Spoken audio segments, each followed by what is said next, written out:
ప్రధాన పార్టీల అభ్యర్థులు ఇప్పటికే నామినేషన్ దాఖలు చేస్తున్నారు. మరికొంతమంది కూడా నామినేషన్ దాఖలకు సిద్ధంగా ఉన్నట్టు కూడా తెలుస్తుంది. ఇప్పటి వరకు కూడా 240 మంది నామినేషన్ దాఖలు చేసినట్టు ఈసీ ప్రకటించింది. మరికొంతమంది ఈరోజు రేపు నామినేషన్ దాఖలు చేసే అవకాశం కనిపిస్తుంది. ఇక బీజేపీ నుంచి కాషాయ నేతల వెంట ముఖ్య అనుచరులు, ఇతర పార్టీల ముఖ్యమంత్రులు, అదేవిధంగా కేంద్ర మంత్రులు కూడా నామినేషన్కి వెళ్తున్నారు. ఇప్పటికే రాజాసింగ్ లాంటి నేతలు నామినేషన్ దాఖలు చేయగా బీజేపీ జాతీయ ప్రధాన కార్యదర్శి బండి సంజయ్ కూడా నామినేషన్ దాఖలు చేశారు. మొత్తానికి తెలంగాణలో నామినేషన్ల పర్వం జోరుగా కొనసాగుతుంది. ఇదే అంశానికి సంబంధించి మరింత సమాచారం మా ప్రతినిధి ఫన్రాజ్ కరీంనగర్ నుంచి మరింత సమాచారం అందిస్తారు. ఫైనల్ చెప్పండి, మొత్తంగా ఈరోజు బండి సంజయ్ కూడా నామినేషన్ దాఖలకి వెళ్ళారు. అక్కడ సిచ్యువేషన్ ఏ విధంగా ఉందంటే పెద్ద ఎత్తున ర్యాలీలు తీస్తున్న నేపథ్యంలో ఆంక్షలు విధిస్తున్నట్టు కూడా తెలుస్తుంది. ఇప్పుడు అప్డేట్స్ ఏంటి?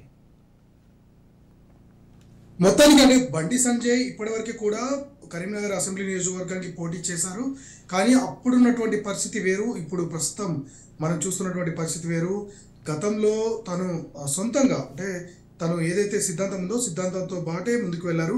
కానీ ప్రస్తుతం ఉన్న పరిస్థితుల్లో పూర్తిగా పార్టీతో పాటు తన మాతృ సంస్థ అయినటువంటి ఆర్ఎస్ఎస్ అలాగే ఇతర కీలక సంస్థలన్నీ కూడా తన వెంటరాగా ఈ రోజున పెద్ద ఎత్తున ర్యాలీతో ఇక్కడ నామినేషన్ దాఖలు చేయడం జరిగింది. ఓవరాల్గా చూస్తే గతంలో కంటే కూడా ఈసారి ఖచ్చితంగా ఫైట్ అనేది చాలా సీరియస్గా ఉండబోతోంది. ఎందుకంటే ఇదివరకు తనకు ఉన్నటువంటి సపోర్ట్ వేరు, ఈసారి పెద్ద ఎత్తున అంటే జాతీయ స్థాయి నేతలు సైతం తన కోసం వచ్చే పరిస్థితి ఇక్కడ ఉంది.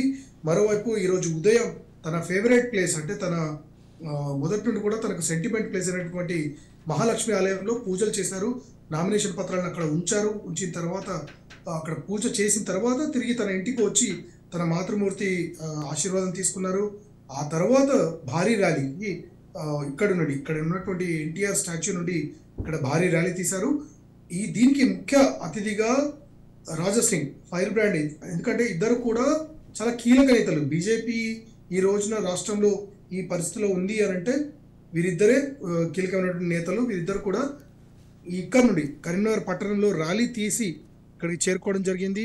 తర్వాత బండి సంజయ్ ఒక్కరే తన సొంత వాహనం నడుపుకుంటూ వెళ్ళి అక్కడ నామినేషన్ దాఖలు చేశారు. తను కూడా చాలా కీలక వ్యాఖ్యలు చేశారు. ఏంటంటే గతంలో లాగా ఉండదు, ఈసారి బీజేపీ కనుక అధికారంలోకి వస్తే ఖచ్చితంగా అవినీతి అనేది పూర్తి స్థాయిలో రూపు మాపుతాము అని పేర్కొన్నారు. ఎవరు కూడా లొంగొద్దు అంటే డబ్బులకు కానీ ఇతర ప్రలోభాలకు లొంగొద్దంటూ స్పష్టం చేశారు. మరోవైపు ఇక్కడికి వచ్చినటువంటి రాజాసింగ్ నేచురల్గా తన ఏవైతే తన స్పీచెస్ ఏవైతే ఉంటాయో చాలా ఫైర్తో ఉంటాయి. ఈసారి కూడా తను చాలా గట్టిగానే మాట్లాడారు. సెటరికల్గా తను అన్నటువంటి విషయం గమనిస్తే ఎవరు కూడా డబ్బుతో బండి సంజయ్ని కొనలేరు. బండి సంజయ్ అనే వ్యక్తి ఒక శక్తి లాంటి వాడు. ఇక్కడ ఉన్నటువంటి యువకులు ఎవరైతే ఉన్నారో తనని గెలిపించుకోవాలంటూ ఇక్కడ స్పష్టం చేయడం జరిగింది. ఓవరాల్గా మాత్రం ఎందుకంటే ఇక్కడ మనం ఒక విషయం గమనించాలి. ప్రస్తుతం బండి సంజయ్ ఒక ఎంపీగా ఉన్నారు. కేంద్ర స్థాయిలో అంటే ఒక ప్రధాని అలాగే హోంమంత్రి స్థాయిలో తను చక్రం తిప్పగలిగే పరిస్థితిలో ఉన్నారు. ఇటువంటి బండి సంజయ్ ఈ రోజున ఓడిపోతే ఒక అసెంబ్లీ స్థానానికి అంటే ఆల్రెడీ ఎంపీగా ఉన్నటువంటి వ్యక్తి కనుక ఓడిపోతే ఖచ్చితంగా ఆ పార్టీకి దెబ్బ అవుతుంది. ఎందుకంటే రానున్న రోజుల్లో ఎంపీ ఎలక్షన్స్ ఉన్నాయి.